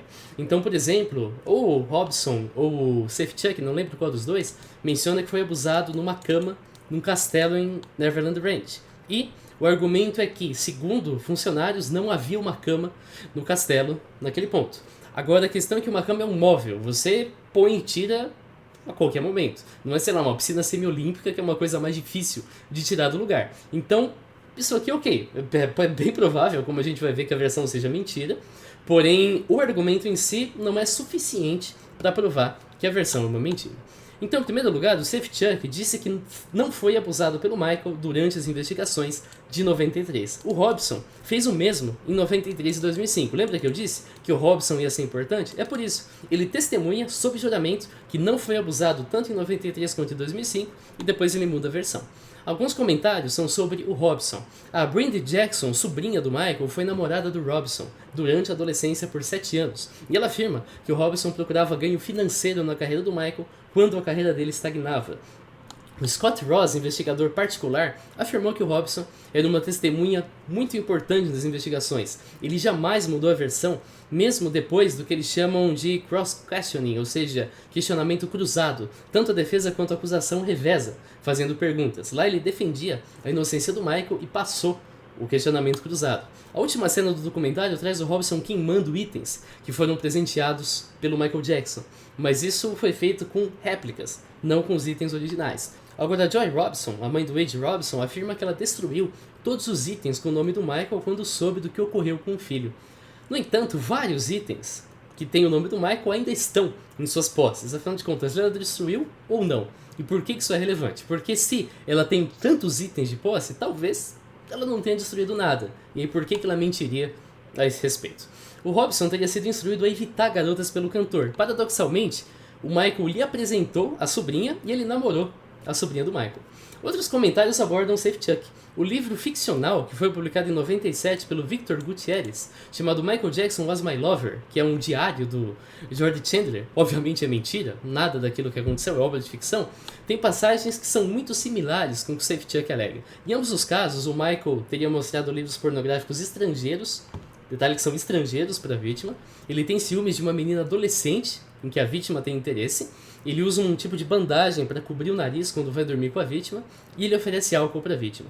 O Safechuck diz que teve um episódio de abuso numa estação de trem em Neverland, só que essa estação só foi construída 2 anos depois de quando ele alega esse abuso. Ainda que o Safechuck tenha confundido as datas, quando a estação foi construída, ele já estava na puberdade, e isso contradiz o que ele disse de que o Michael trocou ele antes da puberdade. A fotografia do Michael e do Safechuck, nós temos aqui no documentário, essa aqui, ela é editada para indicar um possível abuso. E na fotografia original, o pai do Safechuck aparece aqui na imagem. Outros comentários abordam mais testemunhos. O Brent Sandberg, que trabalhou para o Michael, não garante que nada aconteceu, mas ele jamais viu qualquer criança apresentando sinal de abuso. O Matt Fitt, segurança do Michael, diz que não tem evidência das alegações, e tanto Barnes quanto Culkin alegam que não foram abusados pelo Michael. A defesa diz que nenhum dos dois, nem o Robson nem o Safechuck, disse que eles foram. Ele só disse que eles foram substituídos como um garoto que ia ser mimado, que ia ser exibido nos clipes e assim por diante. Agora, o documentário fala que ele preferia garotos antes da puberdade. Isso implica mesmo uma situação de abuso sexual. E o Michael Jackson tá na lista do Epstein. O Jeffrey Epstein, tem 2 vídeos aqui no canal a respeito dele, é provável que saia um terceiro em algum momento no futuro. Foi um financista americano preso por abuso sexual e tráfico de menores. Ele tinha contato com várias personalidades influentes, e para uma fração delas, que a gente ainda não conhece totalmente, ele traficava menores de idade, que eram abusados em festas nas suas mansões e também na ilha de Little St. James. A chamada lista de Epstein é uma lista hipotética de todos os nomes que se envolveram em abuso de menores através do Epstein. É provável que o Epstein nunca manteve esses nomes numa lista, o que quer dizer que essa lista depende mesmo das autoridades compilarem uma lista de envolvidos, e no momento a gente conhece poucas pessoas que comprovadamente fizeram parte dela. A gente tem a Ghislaine Maxwell, a gente tem o Jean-Luc Brunet e assim por diante. Tem, porém, outras listas que foram mantidas pelo Epstein que foram publicadas. A gente tem o livro telefônico, a gente tem a lista de passageiros nos seus aviões, e a gente tem um subconjunto da lista de passageiros, que são os apenas que viajaram para Little St. James. O nome do Michael aparece apenas no livro telefônico. Essa era uma lista de propósito geral, tinha contato de todo mundo com o qual Epstein conversou em algum momento da vida ou até recebeu indicação. Isso quer dizer que estar na lista não implica ter participado ou ter conhecimento dos crimes que o Epstein cometia. A gente tem ali nomes que foram contatados e falaram: olha, eu conversei com o Epstein numa reunião, ou eu ia entrevistar o Epstein e acabei nem entrevistando. Outros números ali são da polícia local e um é de uma concessionária da Land Rover. Aqui no caso do Michael, a gente tem Jackson Michael, porém o e-mail, o telefone, o endereço é do Samuel Gann, que é um advogado. Agora esse advogado nem é advogado do Michael, é advogado do James Maskin. O James Maskin, por sua vez, colaborou com o Michael por um período muito curto de tempo. Então, apesar do nome do Michael aparecer na lista telefônica, sequer tem aqui as informações de contato do próprio Michael. A gente chega então na seção a respeito da morte. A gente sabe que, depois do acidente em 1984, o Michael realizou cirurgias no escalpo e, como parte de um pós-operatório, você é receitado analgésico, geralmente um opioide, algo bem mais forte que uma dipirona que você compra na farmácia. Em 1993, ele revelou que, em função do estresse envolvido nas acusações e a pressão pelos shows, ele acabou se tornando dependente dos analgésicos que ele conheceu nesse período. Ele cancelou uma turnê e foi tratado pela dependência por 2 meses. Voltou depois aos Estados Unidos. Ainda assim, ele continuava a ter insônia, que durava dias depois de cada show. Nesse período ele não conseguia nem comer nem beber. Ele só estava exausto, desesperado por descanso, mas não conseguia dormir. Várias pessoas próximas disseram que o Michael não era um usuário recreativo de drogas e sequer usou drogas recreativas. Porém, ele utilizava medicamentos de prescrição que ele não poderia utilizar naquelas circunstâncias para tentar conseguir dormir.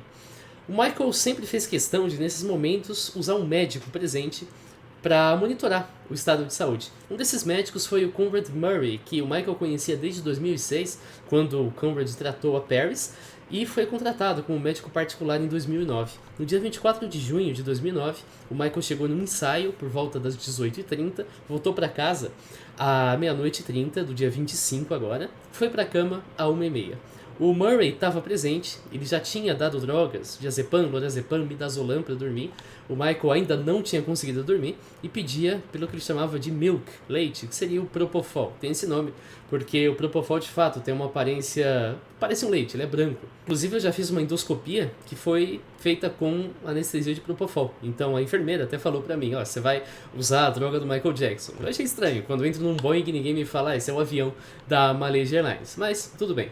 Deu tudo certo. Ele já tinha usado o Propofol antes e às 10h40 o Murray atendeu aos pedidos e injetou 25mg de Propofol diluído em lidocaína, que é um anestésico local.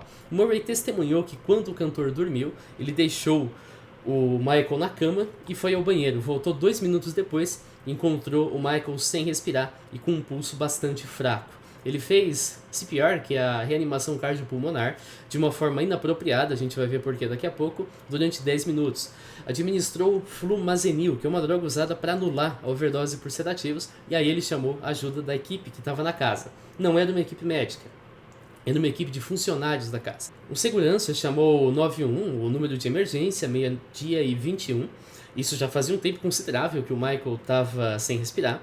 Os paramédicos chegaram no local ao meio-dia e 26, descobriram que o Michael não respirava e não tinha pulso. Eles fizeram mais massagem cardiopulmonar, dessa vez da forma correta, por 42 minutos, colocaram ele na ambulância e chegaram no hospital a 1h13. Lá, uma equipe tentou ressuscitar o Michael por mais de 1 hora. Ele foi pronunciado morto às 14h26 do dia 25 de julho de 2009, com 50 anos. O corpo do Michael foi levado para um laboratório legista em Los Angeles, lá foi feita uma autópsia e a família pagou por uma segunda autópsia. Ambas não acharam nenhuma evidência de trauma. A causa da morte foi intoxicação por isso aqui, o Propofol. Está aqui a substância que tem esse aspecto leitoso que eu falei para vocês. Foi uma intoxicação exacerbada pelo lorazepam, mas também, apesar de em menor escala, pelo midazolam, diazepam, lidocaína e efedrina. Isso permitiu concluir que a morte foi um homicídio. Um homicídio é um ato em que uma pessoa, de forma deliberada ou por omissão, causa a morte de outra pessoa. Na casa do Michael, várias drogas de prescrição hospitalares, incluindo o próprio Propofol, foram achadas. A questão agora era como o Michael pôs a mão nessas drogas. O antigo produtor do Michael, Mark Schaffel, disse que ele usava Propofol, Prazolam, Sertralina, Omeprazol, Hidrocodona, Paroxetina, Carisoprodol e Hidromorfona. O Eugene Asknov, que é um médico que tratou o Michael e os filhos, mencionava que o Michael já tinha falado sobre o Propofol e ele se manifestou preocupado, disse que isso era perigoso, mas o Michael ainda assim continuou utilizando. E o Michael muitas vezes pedia também por estimulantes para realizar as performances, assim como sedativo para descansar. O Eugene nunca forneceu nenhum dos dois. A Janet Jackson mencionou que a família tentou realizar uma intervenção em 2007, mas os guardas lá do local em que o Michael Jackson estava não permitiram que eles entrassem. A Sherilyn Lee, que era uma enfermeira, testemunhou que o Michael falou para ela sobre o Propofol no dia 19 de abril de 2009. Ela alertou que se ele continuasse, o problema do Propofol é que uma hora ele não ia acordar. O cantor respondeu que estava tudo bem, porque ela monitorado durante o uso. O Arnold Klein, o médico que a gente falou mais cedo, testemunhou que já em 96 o Michael utilizava Propofol. Como foram achadas múltiplas ampolas do Propofol na casa, abertas e fechadas, o anestésico foi o responsável pela morte, a investigação focou no Propofol. Nos depoimentos, o Murray inicialmente não disse quais drogas ele tinha administrado. Uma fonte anônima denunciou que o Murray tinha administrado Propofol em Michael, isso nas últimas 24 horas antes da morte, e em 9 de fevereiro o médico foi acusado de homicídio culposo e ele confessou então a administração das 25mg. O julgamento aconteceu no dia 27 de setembro de 2011 e o Murray foi considerado culpado de homicídio culposo, sendo sentenciado a 4 anos de prisão e teve a sua licença médica da Califórnia revogada. No entanto, o Conrad Murray foi solto no dia 28 de outubro de 2013, em função de bom comportamento, e também por causa de superlotação nos presídios. Em 2016, saiu uma notícia de que ele estava visitando pacientes, mas apenas aconselhava e não cobrava pelos serviços. Em 2023, porém, ele abriu um instituto chamado DCM Medical Institute em San Juan, na Trindade e Tobago. Esse aqui é o Conrad Murray. Será que teve uma conspiração para matar o Michael Jackson? Uma das principais alegações a respeito da morte do Michael é que ela aconteceu de forma proposital. Então Murray tomou as decisões que tomou porque pretendia matar o Michael e, portanto, seria um homicídio doloso. Tem 2 linhas de argumento para isso. A primeira delas é o fato de que algumas pessoas ligadas ao Murray e corporações teriam se beneficiado da morte do Michael. No momento da morte do Michael, ele tinha direito a 50% do catálogo da Sony, que tinha 750 mil músicas, incluindo músicas dos Beatles, que valiam até 2 milhões de dólares ao todo. Além disso, ele tinha, claro, 100% do próprio catálogo através da My Jack Music, que valia 100 milhões de dólares. A My Jack Music continua sendo posse do espólio do Michael Jackson, que foi fundado após a morte do cantor, mas a Sony comprou a metade que pertencia ao Michael Jackson, por um valor de 600 milhões de dólares, ou seja, 30% do que se estima que o catálogo valia. Como o Michael já tinha atritos com a Sony, a companhia suspeita pelos fãs de ter encomendado a morte do cantor. Mas meramente ter beneficiado de uma morte, por exemplo, um herdeiro que está no mesmo carro de uma pessoa rica, o pai dele que sofre um acidente e morre, não torna essa pessoa, ou uma companhia no caso da Sony, responsável pela morte. Além disso, o evento em que a Sony se beneficiou da morte do Michael não depende da causa e do momento da morte.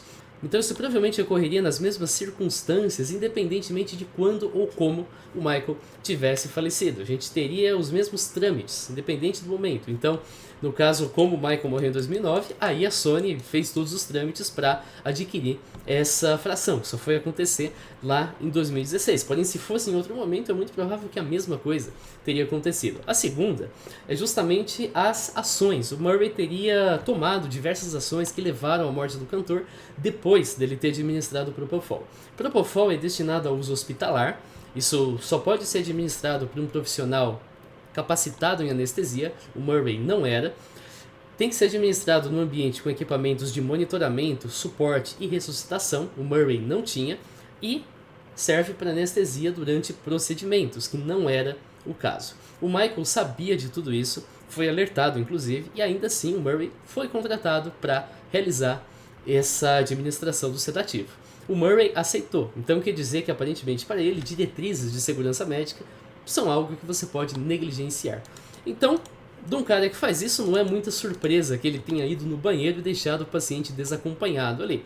O médico afirma que essa foi a única vez que ele fez isso, e as pessoas acham estranho que justo quando ele faz isso, uma única vez, o Michael morre. Agora é muito provável que o Murray fizesse isso sempre, e que a versão dele foi proferida apenas para reduzir a culpa e a negligência que ele cometeu. O Murray sabia o que ele estava fazendo, além de negligente, também o que ele estava fazendo era ilegal, e levaria à sua prisão e cassação da licença médica. Então, quando o Michael foi encontrado à beira da morte, o Murray precisou decidir o que fazer. Na primeira opção, ele chamaria ajuda profissional, ele mesmo discaria a 911, teria mais chance de salvar o cantor, mas ele iria enfrentar consequências legais, independentemente do Michael sobreviver ou morrer, porque as pessoas iriam saber o que aconteceu. Ele poderia, na opção 2, chamar ajuda local, ou seja, a equipe que estava na casa, teria menos chance de salvar o cantor, mas provavelmente iria escapar das consequências legais, porque o Michael, vivo, poderia convencer o pessoal e os demais a acobertar o incidente. Ou ele poderia não chamar nenhuma ajuda, ele teria ainda menos chance de salvar o Michael, mas ele quase certamente iria escapar das consequências legais, porque o Michael sobrevivendo, apenas ele e o Michael saberiam do que aconteceu. Ele provavelmente tomou a primeira decisão, ele tentou sozinho restaurar o pulso e a respiração, por mais de 10 minutos sem sucesso, depois ele tomou a decisão 2 e ele nunca tomou a decisão 3. Quem decidiu chamar o 911 foi um segurança do Michael. Então a negligência em chamar ajuda capacitada que poderia salvar o Michael provavelmente foi uma decisão consciente que ele tomou, mas que ele não visava matar o Michael. Ele provavelmente pensava que a carreira dele, salvar a carreira dele, valeria mais do que um risco do Michael falecer.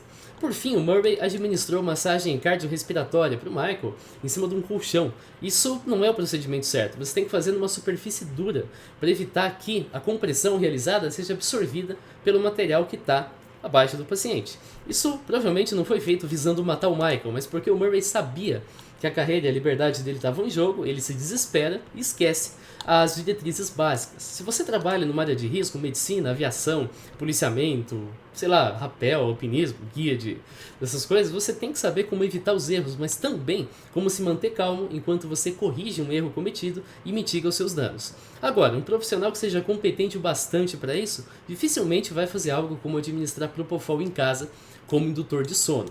Ainda que você tenha decidido administrar Propofol em casa como indutor de sono e saiba que isso é legal, se você tem competência, claro, uma pessoa com o dinheiro do Michael Jackson pode ter acesso a isso, você vai atrás de montar uma espécie de mini quarto de hospital em que você realmente possa monitorar seu paciente de uma forma um pouco mais segura, talvez até contratar um assistente para revisar e assim por diante.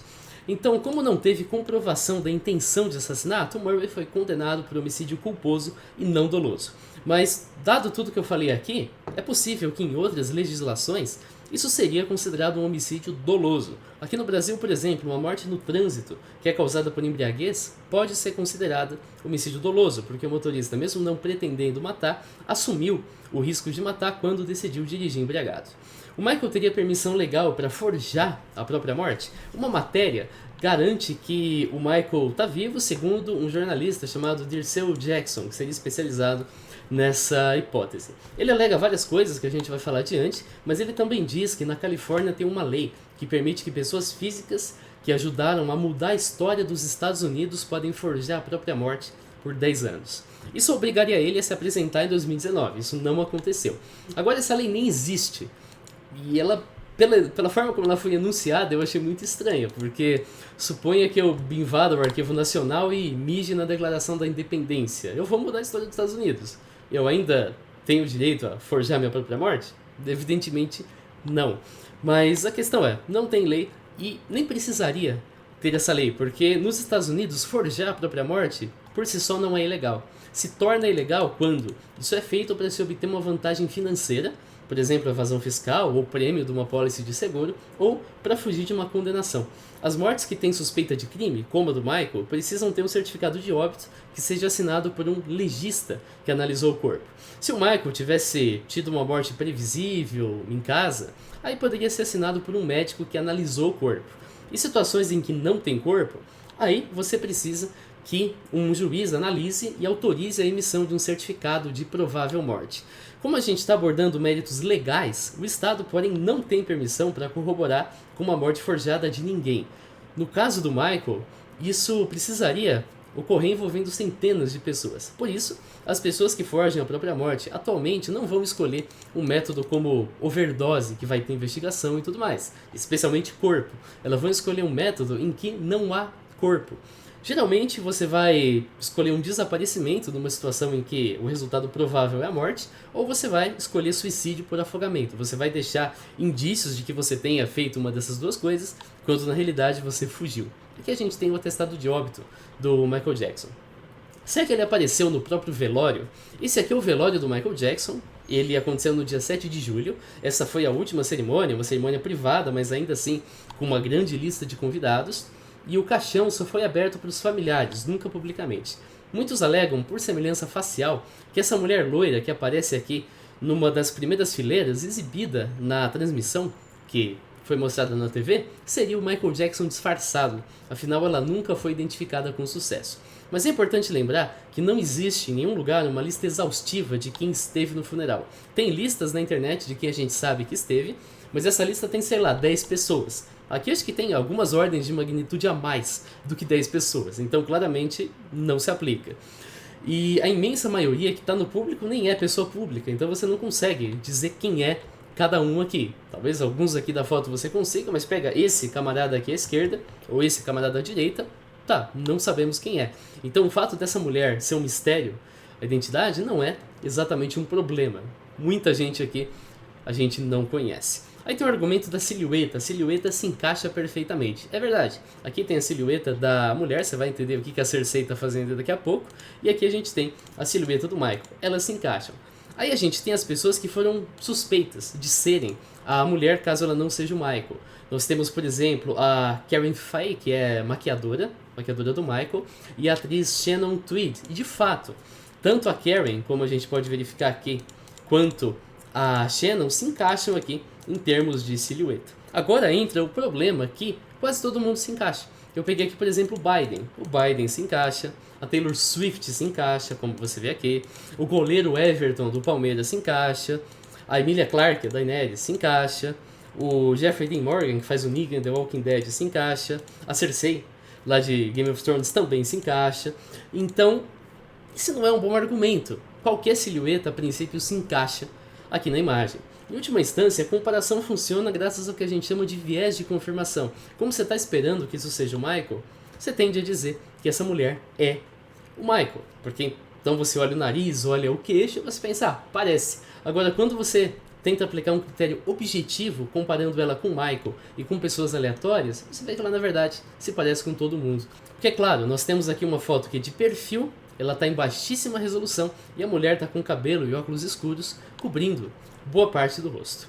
Michael foi visto vivo em algumas ocasiões. Um vídeo mostraria o Michael vivo num aeroporto em Dubai. Agora que a gente vê isso aqui, uma pessoa de boné com um pano por cima do rosto e manga comprida. Só que pode ser quase qualquer pessoa. Qualquer pessoa em fuga, ou uma celebridade mesmo, pode fazer esse tipo de coisa. Outros vídeos trazem pessoas que se parecem com o Michael Jackson, ou sozinhas ou com seguranças. Mas é importante lembrar que se fantasiar de Michael Jackson é muito fácil. Especialmente se você quer se fantasiar do Michael Jackson tentando fugir. O Michael Jackson em alguma das performances é mais difícil, porque as roupas geralmente são bem caras. Mas se você quer fugir, é óbvio que você vai usar a roupa mais casual possível. Então uma roupa que cubra boa parte do corpo, maquiagem, um chapéu. Se precisar, você usa uma máscara facial. E os seguranças, você simplesmente coloca terno. É o caso desse vídeo aqui. A gente tem seguranças que estão com terno ou com jaquetas. E nós temos aqui, claro, o suposto Michael Jackson, que tá talvez com uma peruca, talvez não, mas um chapéu, uma espécie de terno, óculos escuros e máscara. Então é muito fácil fazer um vídeo do gênero. Também tem um vídeo que mostraria o Michael pulando de uma ambulância. Aqui a gente vê uma silhueta de quem talvez seja o Michael, mas é muito indistinguível, não dá pra dizer nada. Qualquer pessoa com uma ambulância consegue forjar isso aqui. Eu não tenho uma ambulância, mas se você trabalha num hospital, você também não tem uma ambulância propriamente, mas você provavelmente tem acesso a uma ambulância e talvez você consiga forjar algo do tipo para postar na internet. Será que o Michael foi posto em criogenia? Em 2020, não sei se você lembra, começou aquela moda de anônimos e um monte de gente apareceu com um perfil dizendo que era Anonymous. A princípio, qualquer pessoa pode criar um perfil e se chamar de Anonymous. Essa é a ideia do coletivo. É um coletivo descentralizado. Agora, vários desses perfis sequer faziam hacktivismo, nem sabiam que diabo era isso. E alguns nem existiam antes dessa febre aparecer. E alguns perfis divulgaram fotografias vazadas do que seria o Michael numa câmara de criogenia, onde ele estaria num estado de suspensão, esperando ser revivido num momento futuro. Uma dessas imagens é só o Michael naquela câmara hiperbárica que eu já falei pra vocês, e outra imagem que eu não vou mostrar no vídeo é o Michael já morto numa mesa de autópsia, não tem nada aberto, tem só um machucado aqui na região do peito, que foi mostrada durante o julgamento do Murray.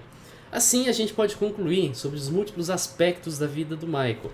Em termos de saúde e aparência, ele não clareou a pele, ele tinha vitiligo. Ele às vezes usava maquiagem, ou negra ou clara, para esconder o vitiligo. Ele modificou o nariz numa rinoplastia, que foi causada pelo acidente. E ele precisou então fazer várias outras modificações, cirurgias, porque o lúpus prejudicou a cicatrização. E ele tinha um nariz que não era feio, não. Era uma deformidade, que além de ser uma deformidade, tinha consequências funcionais. O Michael não é castrado e não tem evidências de que os filhos não sejam biológicos. Em termos de acusações, é importante lembrar que uma vítima sempre é encorajada a procurar ajuda quando sofre abuso, mas no caso do Michael, a vítima procurou ajuda, fez acusação. Algumas não procuraram ajuda da polícia, mas foram atrás de um tabloide. E o problema é que nenhuma das acusações feitas se sustentou no final.